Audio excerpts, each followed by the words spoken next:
I wanted to take a minute to bring you up to date on my February spin. I've talked about it a little bit before, but I thought I might show you where I'm at. I've got my journal, my sample card, which I mostly do to show you guys. This is the roving that I'm using for the main part. This is a two-way Corriedale swirl, and we called this Legacy, I believe, because this was from Francie. She's the silver gray, and her son Castle, who's the darker gray, and he produced a lot of ewes that are still in my flock today. So the legacy continues. And here's the latest skein that I spun, and you might see there's a little bit of color in there. And that was just because at the end of the bobbin I had a little bit of the pink or the magenta Suffolk, and I just went ahead and spun it on. I might just knit it in as a stripe. And now normally you wouldn't recommend starting to spin until you had spun everything. But I wanted to sample my yarn, and instead of doing the little sample fabric like I did with the first sock, I thought, I'm just going to cast on and see how it looks and how it feels.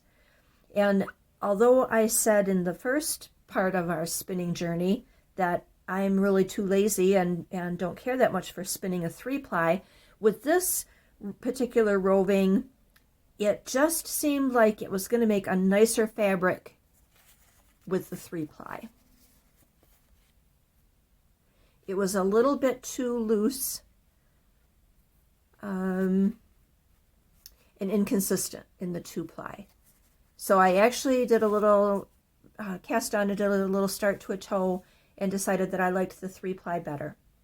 And so that's what I've been spinning. I've been spinning pretty consistently. I was sampling with just under an ounce of fiber. I started with an ounce, but by the time you draft it out and you have a few little pieces to pull out, I was getting about 42. I got 42 and 44 yards each time that I did a sample 3-ply. And I'm not chain plying this, I'm doing a traditional 3-ply. So 3 bobbins and then plied on together. And I'm going to show you here in a minute. I spoke on Instagram about spinning one day when my back was hurting and that I just kept spinning, and I shouldn't have. I could feel that the yarn, even in the singles, wasn't as nice as what I wanted it to be. And the backache wasn't from spinning, it was from rusting sheep, but still, I kept going when I shouldn't have. And I'm going to show you where I was knitting with that and the difference, and I'm going to have to do some more tearing back and starting over again. So let me move these things and set the others up here for you to see.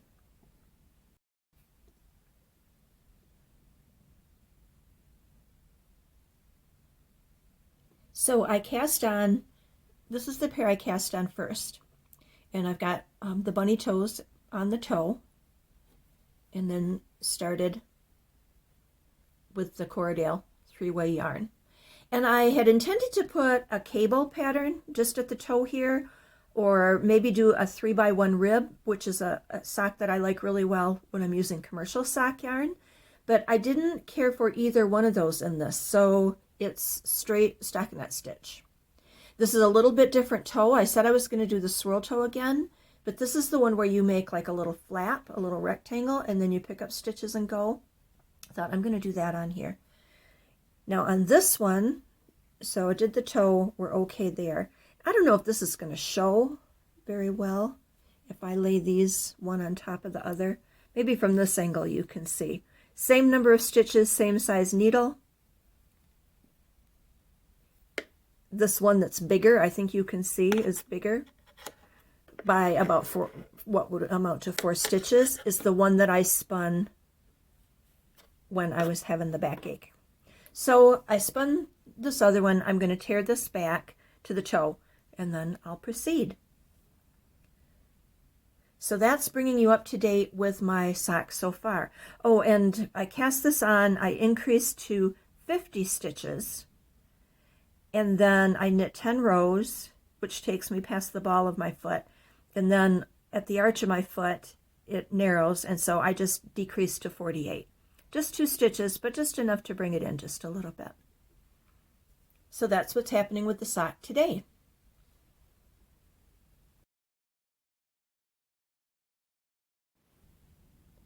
I wanted to share that there is other knitting going on besides just the socks. Not a lot, but there is some. This is a sweater that I'm making for my daughter. The funny line you see down the middle is where the steek is at, where I'm going to cut into it. And this is made with Nutiden and whatever was the one before Nutiden. I can't remember what it was called now, but before they started doing the Nutiden. And this is still the last of the Pip's egg. And then I had a different one in there. I can't remember what it was called. But this started out to be a make-along with, let's see, it was a Mary Jane Mucklestone pattern. It was a 1-month sweater make-along with Jess from Wool Gatherer Knits. And I tried like 3 times on that sweater, and I just wasn't having any luck with it. And I said, you know, this isn't worth it. I'm going to make a different one. So that's what I am. So this is slow going, but that's okay. There's no rush. And the buttons that are going to go on it were buttons from a coat of my husband's, a coat that he wore a lot. And so I hope that will have good meeting for her when it's done. She wanted a lightweight cardigan. And so that's what I'm doing. So I just wanted to show you, and I'll put the information about it on the screen here to tell you the name of the sweater because I can't remember it. It's a free pattern from Ravelry, or maybe it was even from Knitty, the old Knitty online magazine. And so I will put that information on.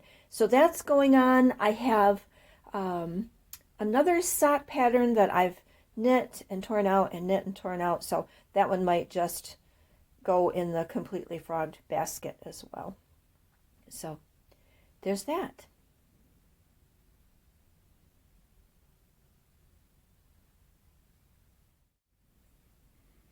And of course there's coffee to go with the knitting.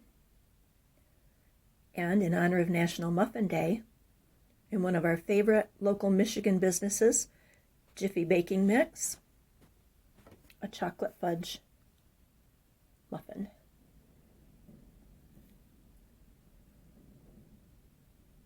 With sugar on top.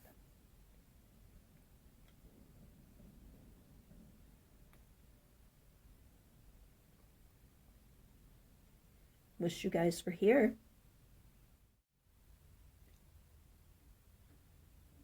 Okay, here we go, all fixed.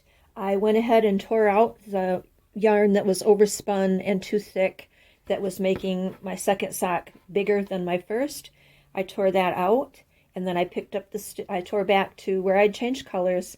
I picked up the stitches with my newly spun yarn that is more accurate, closer to my first spin and a more accurate gauge. So I picked up the stitches and knit up 10 rows like I had done on this sock, and then decreased 2 stitches, so 48 stitches, starting onto the instep of my foot. And so we've got a matching pair now. So I'm real happy that I did that.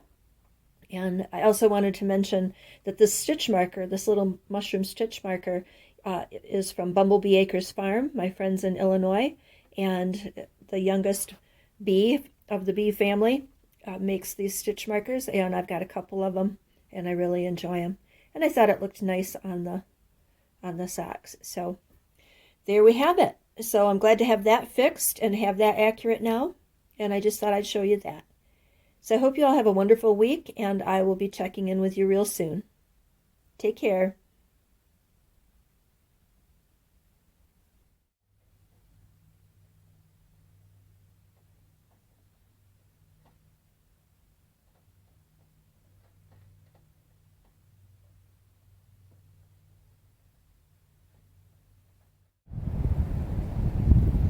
This is a pretty good size ironwood tree.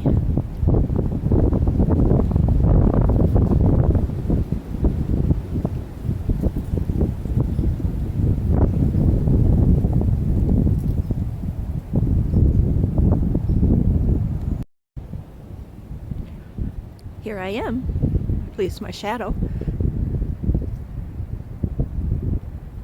And way up there in the distance you can see the barn.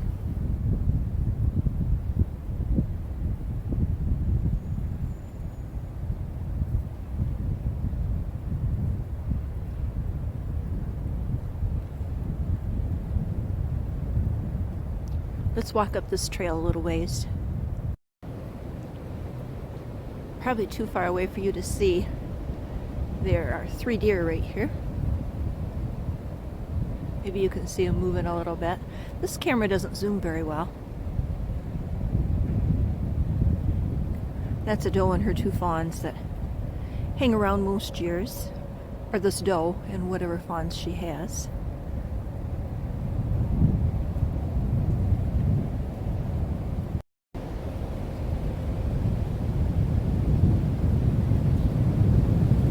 You can see them running just a little bit.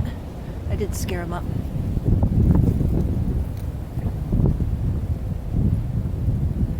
Let's go on up the hill. There, we made it to the top of the hill. Hope you can hear me over the wind. There were more than 3 deer there. There were about 8. They were just there on the other side of the water hole. Feels good to get out here. For about the last week, 10 days, it's been just solid ice with temperatures below 10 Fahrenheit. And today it shot up to nearly 50. It was 48 degrees when I headed over here. Quite a difference. Okay, we'll keep going. And here I am. Thought I'd show my face at least for a few seconds here on the episode. I'm going to keep walking before I go back, and I haven't done the night chores yet. I had to run over here to the house, and so, but like I mentioned, I haven't been able to get out and walk in so long, and I've really been missing it. So this is doing me a world of good, and so I wanted to take you along to see it too. So thanks for joining me here at the My Wool Mitten podcast. Ooh, that light, just a minute. That's a little bit better. Thanks for joining me at the My Wool Mitten podcast and for checking in on the spinning. Be sure to follow along on the hashtag #SocksSpinAlong, and follow me as @MyWoolMitten on Instagram and Ravelry. And be sure to check out that hashtag #SocksSpinAlong. There's a lot of really neat spinning projects going on. And I would highlight some of the pictures, but I don't want to miss anybody. So you go there and check it out. Okay, let's go for a little bit more walk. Get that in case the weather turns again. And I will talk to you real soon. Take care.